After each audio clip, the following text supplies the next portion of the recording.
Now, let's offer a warm welcome to HACR's Vice President of Administration, Vanessa Bowling Ajavan.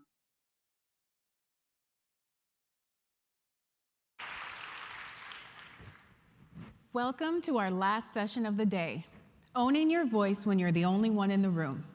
We have a lot to talk about this afternoon in this session, so without further delay, I would like to introduce our panelists.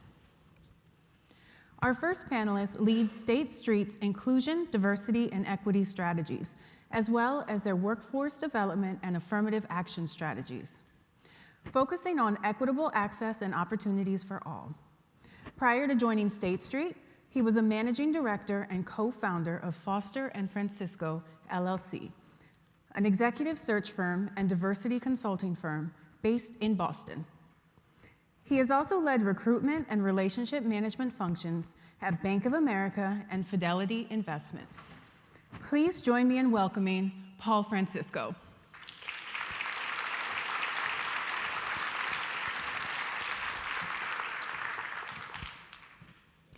Our next panelist currently serves as Director of Public Affairs at Walmart.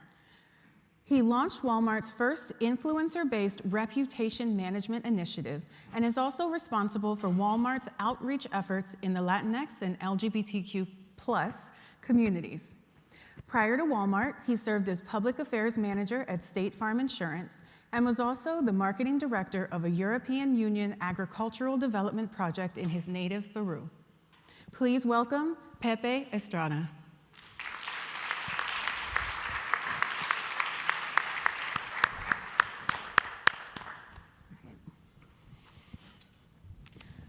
So, thank you both for being here. We really appreciate it. This is a very, very important conversation that I think most of us in this room can identify with. So, I'm going to start with a little bit of transparency here, and I would like you all to help me. I want to know that I'm not the only one in the room right now. I'm going to tell you some of my identities, and if you identify with that too, please make some noise. First off, I'll start with an easy one. I'm a woman. Thank you. Second off, I'm a member of the LGBTQ+ community. Okay, we could do better than that, but next time. I am also biracial. And I am plus size. Thank you. Thank you. I was about to say, maybe I am the only one in the room. Most of my life, since I knew I was not part of the majority, I have showed up in rooms, looked around, and really quickly noticed there was no one else like me. Can you both tell me a little bit about how you personally identify and how that has contributed to you being the only one in the room at times? We'll go ahead and start with you. Okay. Buenas tardes. Me llamo Paul Francisco. My name is Paul Francisco, and I go by the pronouns he, him, and él. Soy hondureño, catracho, and born and raised in Honduras. Came to the United States at the age of 17. And I'm often the only 6'6" Afro-Latino in the room, for sure, most of the time. And that's been part of my life experience. But even when I was a child, I was born in one part of the country. I moved to another part of the country where I happened to be the only, my mom remarried, so she was the only Afro-Latina in the community, and I was the only, young kid of Afro-Latino descent. And so I was the only one in that city. So my experience has been, for the most part, in my career, and the higher you ascend, the more you realize that there aren't more people that look like you, whether it's physically or, invisibly, whatever identity you are, if you happen to be part of this community. Unfortunately, there are less and less of us. And so we have to navigate that. And you've gotten a lot of really great nuggets so far today as to how you do that and how do you show up authentically. So that's been my experience, so looking forward to talking about it. So before I hand it to Pepe, I didn't hear any noise. Are there any Afro-Latinos, Hondurans, any? ¿Dónde están mis Afro-Latinos? Go ahead, Pepe. Thanks, Vanessa. So I'm Pepe Estrada. My pronouns are he, him, él. You heard I'm from Peru. There we Thank go. you. There's two of us. And by the way, great Peruvian food in Miami, so if you haven't checked that out, go check it out. Anyway, husband, dad, corporate leader that happens to be Hispanic, strong ally of the LGBTQ plus community. What else may I share with you? I'm an economist. I don't stop at titles. I've been an hourly employee. I worked myself up the ladder. And what else may I share with you on my identity? Yes, absolutely. I think like a lot of us, I have been sometimes the only one in the room of my kind, or of my background. Mm-hmm. And I think that's when you're reaching to make that your superpower. I think that's what we all need to do time and time again, recognize that being the only one in the room gives us a superpower that not the rest of the individuals in that room have, and by all means use it. Leverage that superpower. So I know you mentioned superpower, but why is it important to acknowledge that you're the only one in the room? So I'm a corporate leader that happens to be Hispanic. To me, it's important to acknowledge that because currently I work at Walmart and I'm a business leader. I do care about the organization. I do care about servicing our customer. I do care about the company doing well. And I want Walmart to be a retailer for the future. I want it to be around 100 years from today. So it's important to me because I am able to add the Latino, the Latinx, the Hispanic perspective to the different ideas that are being discussed at the table. Often you're the only one. At that point, it's incumbent upon me to make sure that we as an organization understand where our associates come from, where our customers come from, and how to better serve them. So that's why it's keenly important for me to make sure that that happens, Vanessa. For me, the power of diversity is palpable, it's undeniable, it's factual. And so when I'm in the room and I happen to be the only one, if I'm not speaking up or if I'm not putting my point of view on the table, I am letting that team down. And I am a very team-oriented person, I'm a very collaborative person. Part of my Latinidad, right? It's like la familia, la comunidad. And so if I am not sort of leveraging my background, I'm doing a disservice to the people that surround me. Mm-hmm. And so because of that, it is important to show up as I am. I can only be me. And it's important for me to either provide a different point of view, challenge something that I don't think is right, or bring my perspective from where I sit that is just going to add value, right? And so it's extremely important. And to your point, right, I happen to be a leader that is Latino, Latina, or Hispanic. Mm-hmm. And if we, are not able to represent the richness of our culture, the richness of our community, the richness of our knowledge and experience, then we are not, I would say, we're not doing what David said earlier, right? We're not sort of lifting la raza. We're not sort of saying there need to be more like me here, right? And so the moment that we sort of stand out and leverage our Latinidad, I think that we provide opportunity and the open door for others to be able to come into that room, right? And for them to be invited into that room, or for them to walk through the doors in the room, even if they're not invited, just because of the sheer fact that people understand that they will bring a positive level and a different perspective to what is being discussed or what is being solutioned for. So we talk about declaring. Can you define what that means to you? And can you give us an example of how you've declared and why it's an important strategic move to be seen? So declaring, and I just want to make sure I'm understanding the question, whether it's declaring intention or declaring, and owning who you are. I don't do a whole lot of declaring. When you look at me, you kind of know. Interestingly enough, people assume I'm African American all the time, and even my own people, right? I speak to them in Spanish, and they're like, "Oh, wow, you speak Spanish pretty good. ¿Dónde lo aprendiste?" And I'm like, I was born with it, but declaring to me is when you walk into a room, or when you walk into a situation, is able to be comfortable with what I'm bringing to the table, is able to voice what I feel how I value, and declaring sometimes is best left unspoken because strategically, and I think Fernando said it.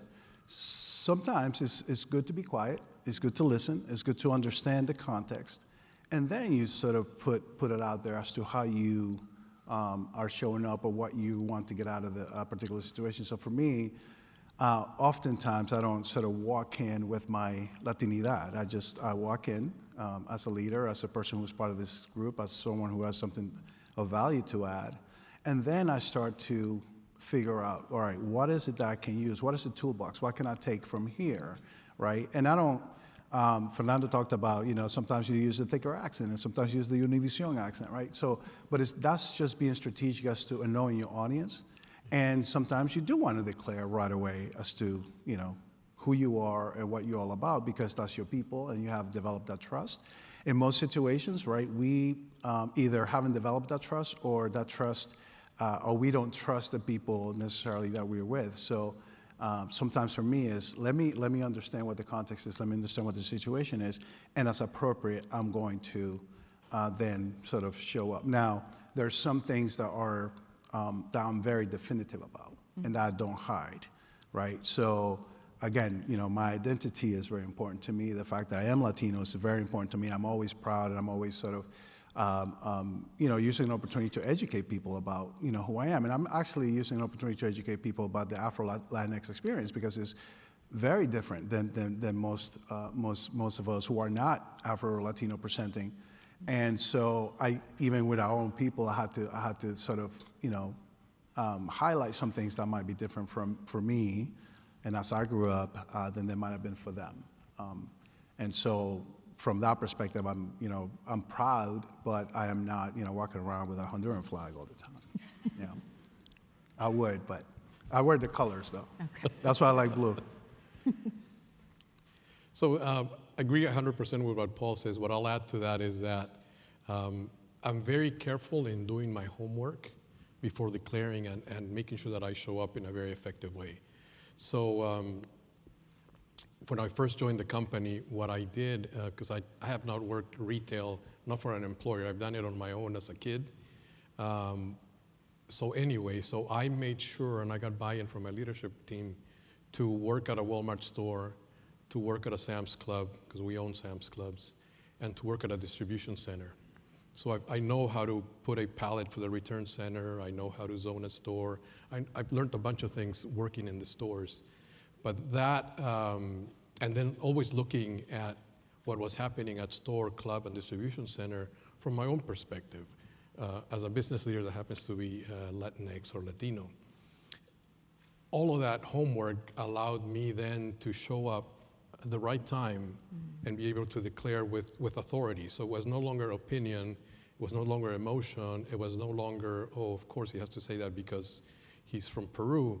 I was able to come to the table with a business perspective, with a Hispanic point of view, because I went out and did my homework and learned the Walmart business. So I encourage all of you, and I'm a public affairs professional, wherever you are in your organization, seek the opportunities to learn the core business of your organization, because that's going to help you then speak the business language, speak the corporate language, and trust me, when you come across that way, all of a sudden the level of respect or the way they listen to you is very different because you know what you're talking about.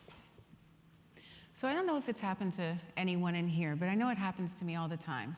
I'm in a room, I'm the only woman, someone says something pertaining to women and all the heads turn to me. I am speaking on behalf of every woman in this room when those heads turn to me, right? I don't know how they expect that I can answer for everyone, right? So there are advantages and disadvantages to being the only one in the room, but how do you keep yourself from being tokenized? Great question. So it happens all the time.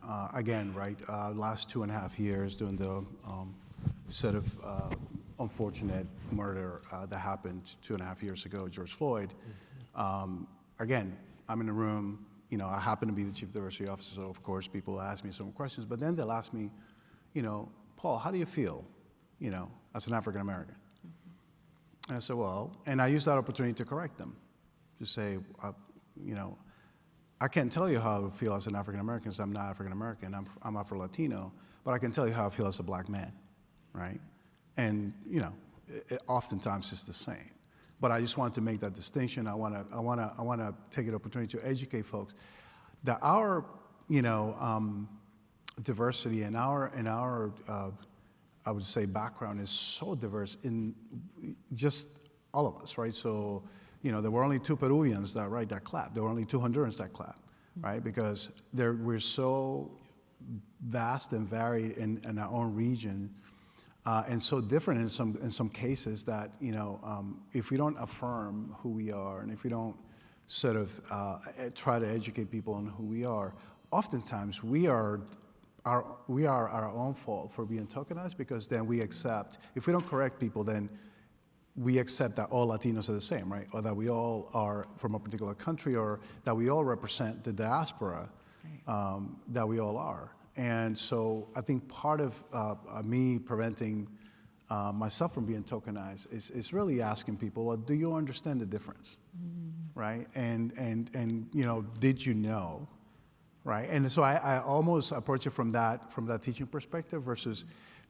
getting sort of angry at someone, because again, right, people oftentimes don't say things with the worst of intentions, but also oftentimes they don't think about when they speak, and therefore they generalize a lot as to who we are, right? They all think we have the same immigrant experience, for one example, right? And when I tell people, I came on a plane from Honduras, right? Because I didn't cross the border like a lot of my fellow country people do.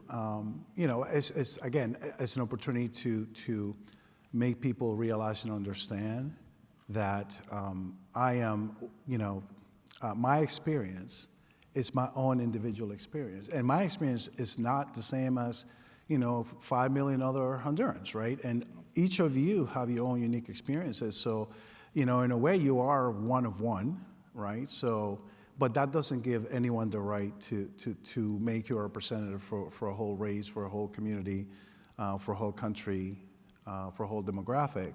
And so how do you deal with telling people, you may want to invest, like Monica said, in educating, immersing yourself, understanding the nuances of all, that our demographic brings to the table. Yeah, I'll add, well said, Paul. I'll add 3 things to that. One is, like I said, learn the business of your organization, because that's going to help you come across as a business leader. And I'll backtrack very quickly to say that it's going to happen to all of us. I think it's already might have happened to a lot of you. They turn to you and they expect you to be the leader, right? Fill in the blank of the community. So make sure that you have studied your community really well to be able then to come across as absolutely as a professional. And also leverage your resource groups, however we call them, because that gives you an opportunity to learn from other communities, to understand the insights that those communities have. So when you're asked to say, so what about the Hispanic customer? Absolutely, weigh in your information and say, and by the way, did you know that this decision is going to come across this way in the Black and African American Latino community? Because we're Afro-Latinos, right? Did you know that this decision is going to come across this way in the LGBTQ plus community? And they start looking at it, it's like, Pepe knows a little bit more than just Hispanic. He not only understands the business, but he's giving us insights on other customer bases that are important to our organization. So make sure that you're constantly doing your homework. And I think we've heard that this morning and throughout the day about being a lifelong learner. Don't stop learning. I think that is key in making sure that you take advantage of being singled out as the expert of your community and then expand from there so they can see all that you add to the table. I love that, making it a teachable moment and being a lifelong learner and really showing what else you know. I love that. I know me as a queer woman, I constantly have to come out. when I go to a new room, when I go to a new department, whatever it may be, I constantly have to redeclare, right? But that's something that's unseen. You wouldn't come up to me and think, oh, she's queer, right? Like, it's something that is an unseen difference. Right. So there's the LGBTQ plus community, there are neurodivergent communities, there are many other unseen communities. How can they speak up, or should they speak up, when they are the only ones in the room, although people may not know that they're the only ones in the room? Yeah. It takes a lot of courage to come out in whatever form it is when you don't feel that the culture is supportive of it. So I think part of the responsibility of many organizations, I heard earlier a lot of questions about, well, what do we do if the culture is this, or what do we do if the culture is that, or if there are gatekeepers, I think was one question. And my sort of simple answer sometimes is then you're in the wrong culture. Then that culture is not for you. Mm-hmm. And I'm saying that because, while it takes courage from an individual perspective to declare and to come out to say, I am neurodiverse, or I'm part of the LGBTQ plus community, or whatever it is, some unseen, oftentimes it's easier to just not say anything, right? And oftentimes it's less painful. But when you have the right culture, you have the right team around you, the right support system, you're able to do that. And my advice to people is to your level of comfort, share that. And share that because, again, going back to doing a disservice to your community by not, I call them superpowers. When you have, a neurodivergent individual that or is in the spectrum, I think that they just have a special ability of thinking and processing information differently. Mm-hmm. And we just need to be able to take advantage of that, right? And be able to leverage that to the full. So when they are brave enough to come forth to say, I may need an accommodation, or I may need for you to speak slowly because, the way I think or the way I see words or letters, mm-hmm. It doesn't mean that it's bad. It just means it's different. Right. And that we as organizations need to make sure that we are providing the tools, the resources, the culture to be able to facilitate them being who they want to be and who they can be. Because again, right, part of this conversation is about, and the reason why we're talking about being authentic and showing up as your own self is, none of you are going to be as productive as you can be if you feel you have to hide part of who you are. Right. If you feel that you have to put on a mask every time you walk into an office, or that you have to, code switch, as we like to call it, right, and then become someone you're not going to be your best self. And so part of our responsibility as organizations is how do we create cultures that are accepting, that are welcoming, that are not only accepting and welcoming, but embracing, right? And realizing the potential that we can have by everyone in this room operating at 100% capability, capacity, effectiveness, because they don't have to worry about, oh my gosh, I'm talking too much with my hands, right? Or, oh my gosh, I'm wearing a sari, or I have to wear a head barb, or, I'm quiet, right? And so how do we maximize that? That's more responsibility of organizations, mm-hmm. but individuals, I think we, depending on your level of comfort, confidence, and or need, you may want to say to your organization, I am X, and I love for you to support me, and I love for you to be able to understand that I may do things differently, mm-hmm. But I'm telling you because I want you to help me be the best I can be in this organization. Yeah, thanks, Paul. I'll add to that I think Monica said it well too. It starts with also looking at yourself and understanding what are your different paradigms, and what we all come with biases and prejudices. Mm-hmm. So start with yourself and be vulnerable. Use what you learn about yourself to be vulnerable in your teams and share with them your learning. So what have you learned about yourself that you understood that you had to correct? Because as much as we want an inclusive environment, perhaps I was thinking this way about this community, or was thinking about this way about reacting. Sometimes it's a reaction, right? And then we don't stop to analyze the reaction as to why we reacted and what do we do. So I say start with yourself, look at yourself through a very, very candid lens, and understand who you are and what you believe about different communities. So if we're in the LGBTQ plus community, are we really inclusive? If when we hear someone declare to you that they're Christian, you go like, oh, whoa, wait a second. You have a negative reaction. And you could, but immediately think about why and course correct. Yeah. And then use external symbols to help create that inclusive and safe environment, psychological environment.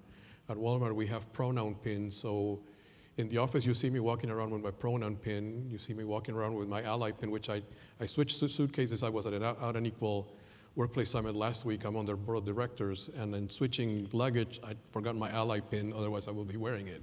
But those small things speak volumes, because I'll tell you, one time I walked into a Walmart store in Bentonville, and I had forgotten to take off my badge. Corporate employees should not wear their badge in the store because the customer thinks that you work there, and they're going to want, so where is the yogurt? And I can't help them, right? But the cashier saw me with my pin, and they opened up to me because they saw me with the corporate badge wearing an ally pin, and it created in that moment this safe environment for them to open up to me and share their story and smile and re-engage, and we had a great conversation. But don't discount the opportunity to create that safe environment by using some of the symbols or pins that are afforded in your organization, and that goes volumes, because yes, everyone should have a voice. Like Paul said, it takes a lot of courage to do that. Yeah. Don't push anyone until they're ready, and they'll tell you when they're ready. And ask questions. Never ever make an assumption. Don't ever make an assumption. In our community, we make a lot of assumptions, like in all communities. And I've seen plenty of time how we ignore Afro-Latinos, and that's painful to me, because we've made them invisible for a while. Yeah. One of the good things that came out of the unfortunate murder of Mr. Floyd is that we're recognizing that our community includes Afro-Latinos, our community includes LGBTQ plus people, our community includes people with different abilities. We're everything and anything under the sun. So let's open up our eyes to that and make sure that we understand what's happening. Thank you for that, Pepe. And I'm going to stick with you for a second. You brought up allyship. Allyship is so important. Can you tell me about if you found an ally in the room with you, or how did they present themselves? So great question. Yes, I do have a strong ally. He's a white male officer in the company, and he's the one individual that has every now and then, when I ask for actionable feedback, he helps me understand what I've done well, what I haven't done well, what I need to stop doing, and what I need to do more of. But we both had to work together to create that safe environment where he could absolutely give me that feedback, because unfortunately, we're a divided country, we're a polarized country, and I think we've been that for decades. It's just manifesting itself now, right? But this individual, once we created that safe environment, has absolutely been a strong ally in helping me understand who I am, how I come across, how I'm perceived, how to do better, and I really appreciate that. And I know that in the right moment, in the right rooms, he speaks about me and what I do and what value I add to the organization. So we only have a few minutes left before question and answer. So I do want to ask Paul, as you grow, or I'm going to start with you, as you grow more comfortable being the only one in the room, how are you ensuring in your company and with anyone you mentor that there is no more only one in a room? I mean, that's part and parcel of the work that I do, right? Like, I'm literally working with my organization to make sure that I'm not the only one in the room, that there are more of me in senior levels in the organization, and luckily I'm seeing that happen. But if I were not doing this job, I would still be doing the same, right? So as a leader, and all of you play a really integral, important role. There's a reason why you're here. And the reason why you're here is because you should not, while you're the shining bright example for your organization, you should not be the only shining bright example, I should say. So next year, there should be 3, 4, 5, 10 more of you that are different, that are coming from your organizations that are getting this type of experience. And so, I think it's just for me, I take it as a responsibility. The reason why I got into this work is because when I first, joined corporate, I came from a sports background. I played, football in college, went on to play in the NFL for a couple of years. And the idea of team and collaboration and community was very strong. And when I got to corporate, I literally was the only one in the room. I was, part of a training class, a leadership development program. I was one of 42, and literally I was the only one. And I began to ask questions as to why. And so since then, I sort of made it part of my role, whether I had an official role in this space or not, to make sure that there are others, so that our companies are aware that there are other people that have great skill sets, that have great potential, but that they're not being seen in the same light just because they happen to be part of a demographic that traditionally has been not thought of as being as impactful to the corporate world, the not-for-profit world, or government, et cetera.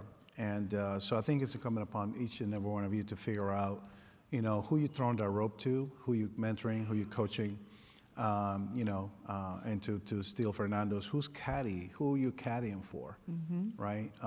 Because I think that's a great analogy.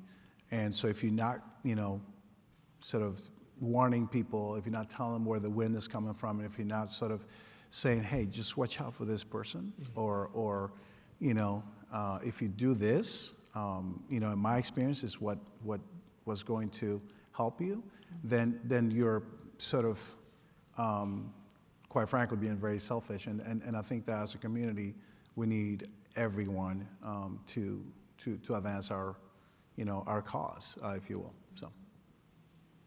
So we're all, I think, I would say we're all, I hope we are all mentors and sponsors. So one of the actionable items that you should consider if you're not doing it currently is bring along someone to a meeting where he or she or them might not have access to. Bring them along with you.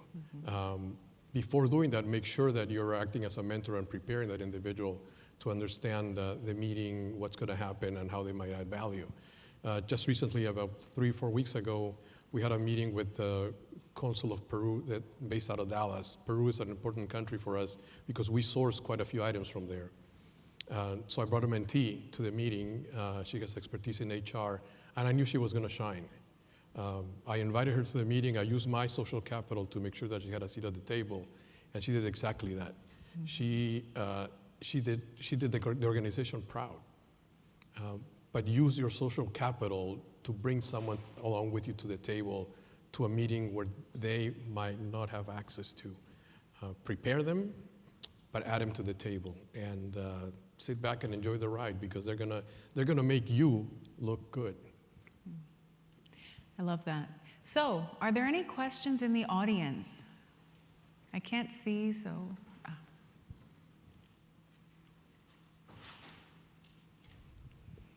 Hi.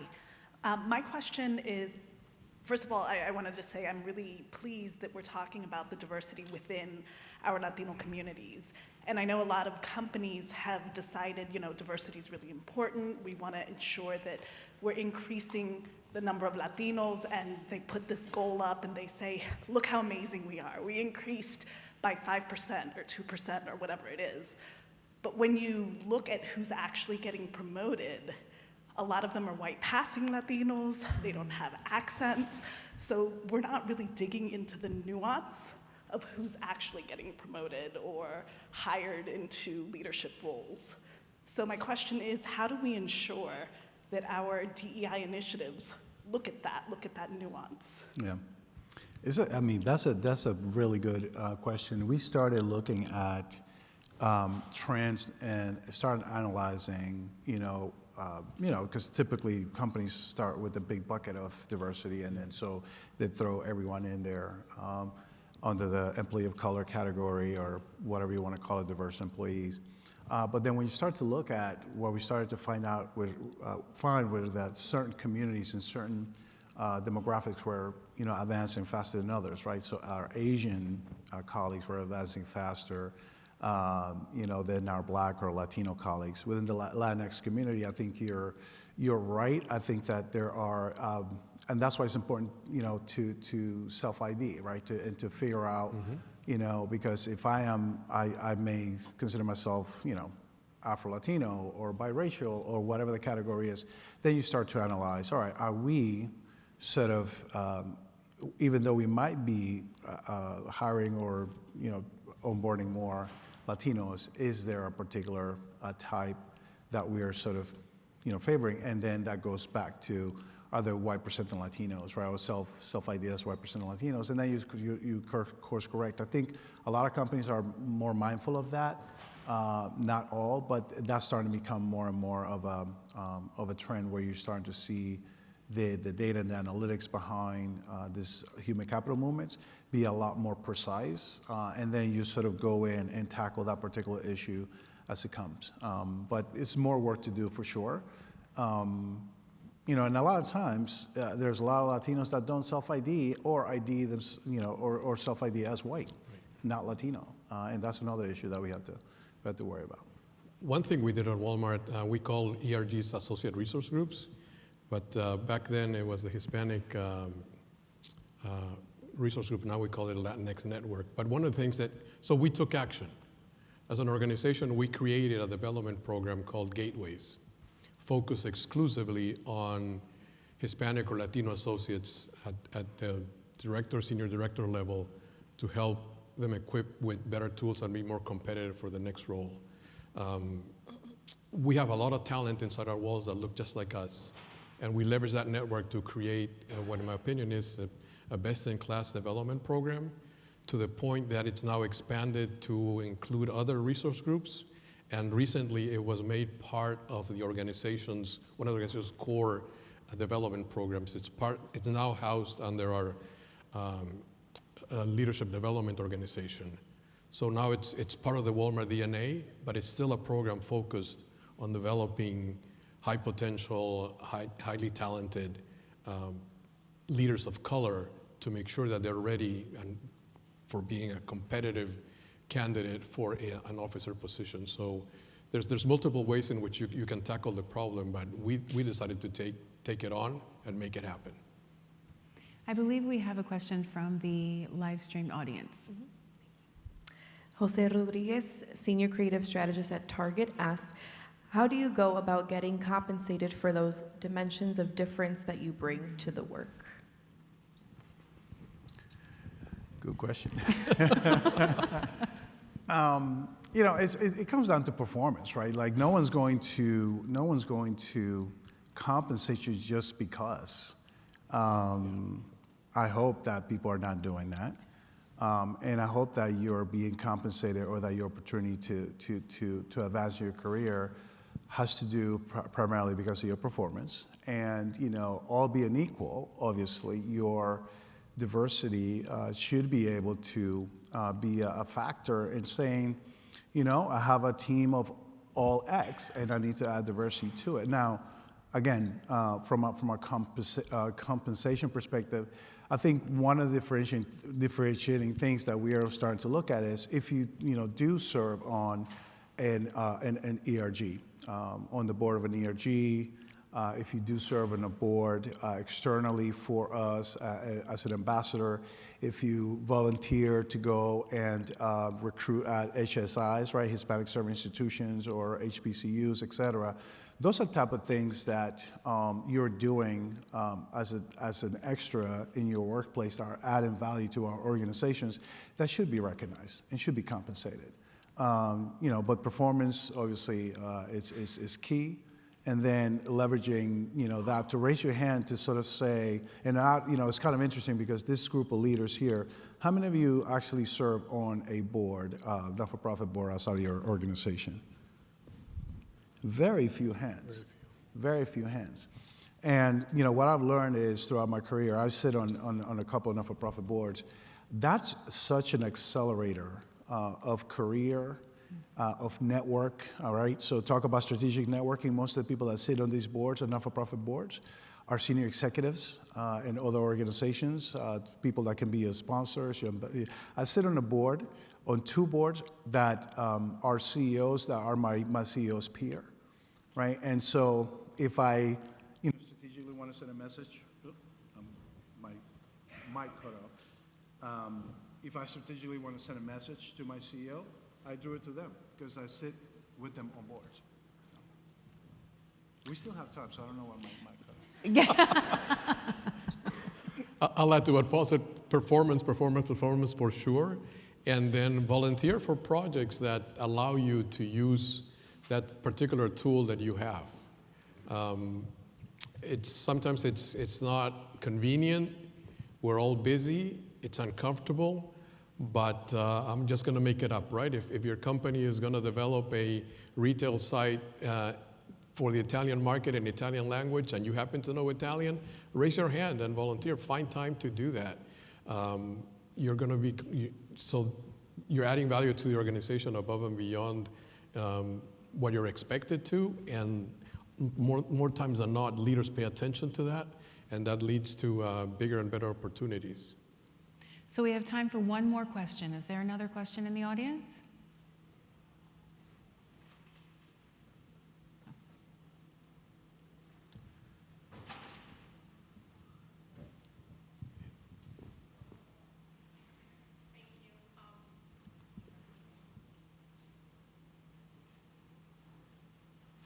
You can try to speak again. No, the mic's not on. You can get closer. Yep. Yep. Thank you both, all 3 of you, for a great panel discussion. I'm Carla with PepsiCo. President, this question is really specifically for you because you talked earlier about having an ally. And I think a lot of times, many individuals, and I've been myself in this position, may wonder, right, do I even have an ally? If so, who is that person? So at what point in time you realized that you had an ally? And what advice can you give, individuals here that may be in that position wondering, how did you realize you had one, or how to go about it to figure that out? Yeah, that's a great question. So I sought the ally, which is different from a sponsor, right? But I sought the ally. I went in and behind closed doors, I said, here's what I need from you. And I started with feedback. And I didn't ask for feedback for the sake of feedback. It was actionable and precise, right? So I think that created the space for that individual to say, yes, I'm going to help you. And what I did was I said, listen, you just saw me in action at this meeting. Would you please tell me what I did well, what I didn't do too well, what do I need to stop doing, and what should I do more of? And I think that opened the door for this officer to say, okay, since you're asking for that, here, I'm going to tell you exactly how it is. And you take some of that feedback and you do something about it, and some of that maybe you think it's not relevant and you ignore it. But that's what worked for me. I went out and sought the individual because I saw that this person, and I selected the person. Again, it goes back about strategic relationship building, right? Mm-hmm. It's a person that had a strong reputation in the organization, that had influence. Whenever I dropped the individual's name, the reaction that I would receive was very positive. So I said, okay, I need to figure out a way to get this person comfortable with me in helping them understand that it is okay for them to give me candid feedback and that I will take it to heart and make something out of it. But that's what I would recommend. Identify someone that has enough social capital in the organization, create a space where they feel comfortable working with you, and move forward. I don't know if that helps. So thank you all for your questions, Pepe, Paul. Thank you so much for being here. We really appreciate it. I hope you all enjoyed the session as much as I did. Thank you.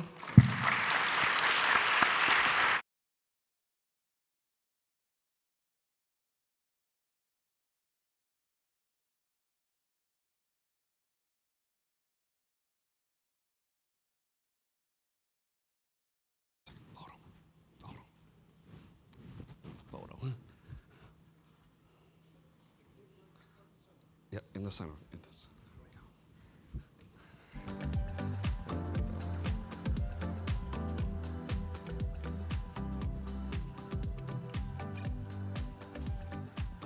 Great, thank you. Great, thank you so much. Another aplauso for Paul Francisco from State Street, Pepe Estrada from Walmart, and our very own Vanessa Bolangajavan, our Vice President of Administration for HACR. You know, one of the reasons why we've been having these discussions about what happens when you are the only one in the room is because look no further than right here on stage. You know, about 8 years ago, when I became the president and CEO of HACR, what I did not know was that I was breaking new ground. And to be very honest, as I share this, is, you know, as I was rising up in my Wall Street positions, going further up into the ladder, I recognized that I was increasingly the only person in the room. When I was in equity research, for those of you that understand sell-side research, you know, it's often that when you're covering these industries and you go into these analyst conferences and others, you're the only one in the room. But when I became the president and CEO for HACR, I was looking around and I said, has there ever been an Afro-Latino leader of a national Hispanic organization? And I found out that I was the first Afro-Latino CEOs. And so,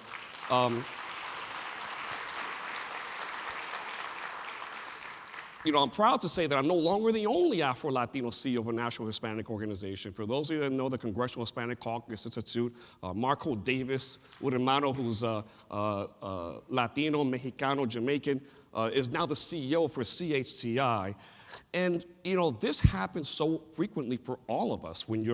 As you continue to rise up the ladder, there is a greater likelihood that you're going to be in these meetings in the room. But I'll tell you a funny story, how I kind of played around with this to make it my superpower. So last May, I was a speaker at one of the perimeter events at the World Economic Forum in Davos, Switzerland. And I was invited to be in a dinner with about 20 CEOs, and only one nonprofit CEO was invited, and that was me. And so you can imagine how nervous I was knowing that there were these Fortune 500 CEOs in this room. They were all white men. There were only 2 women in the room. And then there was me. And so I said, you know, rather than, you know, everyone wondering, well, who is this guy here? And, you know, how should I behave? They went around the room and introducing themselves. I'm the CEO of this. I'm the CEO of that. I'm the CEO of this.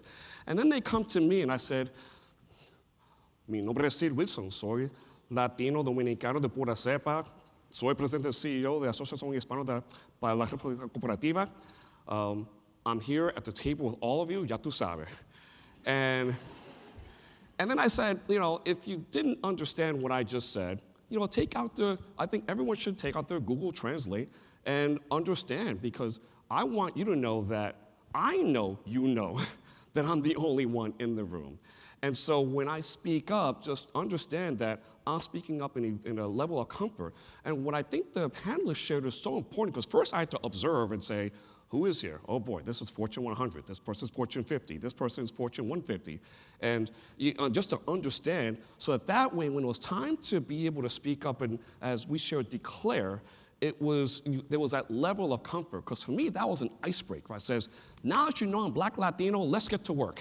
And that was important to me, because how many times in our careers do we enter this room and we're wondering, okay, should I speak up? Should I say something? I'm the only person, I'm the only woman, I'm the only Latina, I'm the only Afro-Latina, and whoever that might be. So, you know, hopefully, you know, these experiences are important, because we know that as you continue to rise up, this is going to be something that's very important because I consider my Afro-Latinidad as my superpower, and I want all of you to consider your identity as your superpower, so that way the next time you go into a meeting and you might be the only person in the room, just know that you are not, you yourself are in that room, and if you are at that table, it's because you deserve to be at that table. And so that is so important. And then lastly, if you're in the room and there's some other group that is not in the room, speak up for that group. If there are no Asian Americans, no African Americans, no women or any other group, speak up and say, why? Why? What are the things that we must do to make sure that we are each other's allies so that we can make sure that there's always that sense of inclusiveness, so that way it's not just how can we be our brothers to other groups that are traditionally marginalized, but how can we make sure that when we are not in the room, someone is speaking for us and say, why are there no Latinos in this room? So we want to make sure that that's why we continue to work so closely together with so many of our brothers and sisters in the Black, Latino, Asian American, LGBTQ+, diverse abilities, so many of the different groups that together we can make that difference. But this session was so important because at some point, as you're rising up, if it hasn't happened already, you're going to be in a room and you may be the only one. But make sure that while you may be the only one, don't be silent in that room. Observe as what they mentioned, and then speak up. I do want to also just give one answer to, there was a question earlier that someone had asked Fernando Rosario, I think it was on this side of the room, about how do you get around the protocols in your company when you want to reach out to someone that's high up, but you may not have to. Here's one of the creative things that I learned early on. You don't have to necessarily wait for a business reason to reach out to your higher ups. Every single one of your companies are corporate citizens to something that is in the community or philanthropic. And so I learned that sometimes if I wanted to connect with someone that was like a department leader, a division leader, even the CEO, sometimes there might be a United Way event that your company sponsors. And you may go, and then your senior leaders may go. And then that connection may happen there. It might be at a Habitat for Humanity event. It might be some charity, American Heart Association, American Cancer Society, all these things that many of your companies already do, for which your executives participate as well. So sometimes, if it doesn't happen in that business departmental linear strategy, sometimes you might be able to do it in some creative ways. But I think that, as Fernando had mentioned, find that way. You'll be surprised. There's one CEO that I told I told their employees, your CEO is a member of Covenant House, and for those that live in New York, be familiar with the great work of Covenant House. And there's one night where everyone is supposed to come out and sleep on the street. And the CEO goes and sleeps on the street. And I said, why haven't you gotten involved there? Not only are you supporting a great cause, but there's a good chance that you're going to be able to connect with your CEOs, other executive leaders there. And sometimes that creates that indirect connection that could lead to that mentorship, that could lead to that sponsorship. So hopefully you've got some great creative ideas, but that's one that I shared that worked very well for me. And hopefully these ideas are working well for you. So this is great. So, this was our final session for today. A couple of housekeeping items. One is that, again, we hope that every single one of you are sharing your experiences. We want to make sure that the whole wide world knows que estamos aquí presente in Miami, here at the HACR Leadership Pipeline Program. Make sure you share the hashtag HACR LPP22. And let's keep on, let's keep the momentum going. We have a reception for all of you this evening at 5:00 p.m. It'll be actually in the same area where we had our luncheon, and so we look forward to having all of you join us at 5:00. And then tomorrow, we are offering headshots For anyone that wants to update your LinkedIn profile photo, it'll be from 8 a.m. until 9 a.m. and then again from 12 p.m. to 1 p.m. So anyone that wishes to have an updated profile shot, we are offering that. It'll be on the 5th floor from 8 a.m. to 9 a.m. and then again from 12 p.m. to 1 p.m. So those are the key things. And then tomorrow, by the way, how was the day today? I mean, how was today? Wasn't it amazing? Where, this is, thank you so much, because this is, the product of the hard work that our team puts together, and this is just day one. Just wait till tomorrow. I mean, we have another day tomorrow, starting off at 9 a.m., but we encourage everyone, if you do want to take those photos, breakfast is at 8 a.m. tomorrow morning, and then, of course, our sessions will start at 9 a.m. We have great morning sessions, an amazing luncheon speaker, and then we're going to finish things off in the afternoon. But, we encourage you, again, to stay connected. I look forward to seeing all of you in the receptions. I'll be there with you.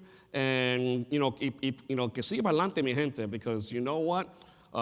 Within this room, we have immense superpowers. We know that in this room, we have some future CEOs, future COOs, future CMOs, future CFOs. And as David Ruiz was sharing, and as many others, that as we continue to rise up, because I have confidence that every single person here is going to be doing amazing things. But just make sure you keep that ladder at that base so that someone behind you is ready to climb up behind you. And as they do that, they'll be able to to look to you, because there's someone in your company who is looking already to you as their mentor, someone that inspires them to do what they're doing. And I know that if we do that, we'll unleash incredible Latino superpower that we have throughout corporate America. So with that, I want everyone to, hopefully everyone has a great rest of the afternoon. I will see everyone at 5 o'clock at the reception. And then, of course, we'll see you tomorrow at 8 a.m. So with that, enjoy the rest of the afternoon. Muchas gracias a todos. Thank you so much. Thank you.